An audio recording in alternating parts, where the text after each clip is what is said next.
Atrocity అనేది బీసీలకు atrocity అనేది సాధ్యమైంది అన్న ఎందుకు సాధ్యం కాదు? ఆంధ్రప్రదేశ్లో అయింది కదా మొన్న.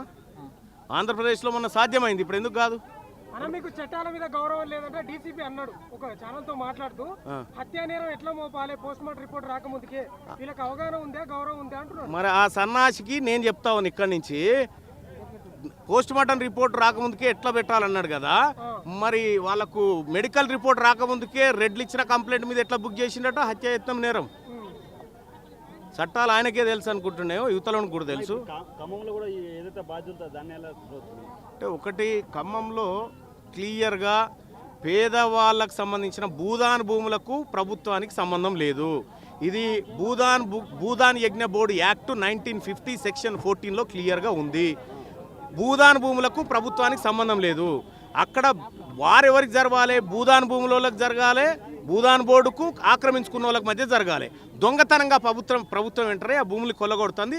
అందులో మొదటి దోషి ప్రభుత్వమే.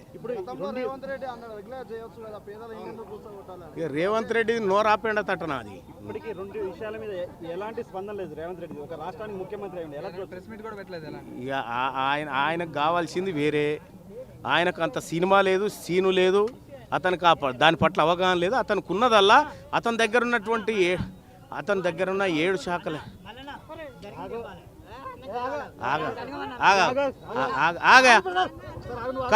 కాదా నీ పేరు ఆగా జర ఆయన ఇప్పుడు ఇది అయిపోయినాక ఇక్కడదే అది ఇక్కడదే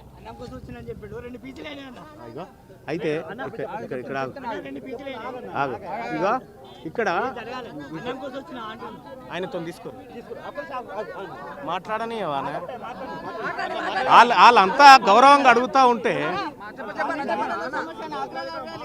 కావచ్చు, కానీ నేను హామీ ఇస్తా ఉన్నా, నాది బాధ్యత. రెండు గిల్ల అయిపోయి మాట్లాడతా, గిల్ల అయిపోయి మాట్లాడతా, గిల్ల అయిపోయి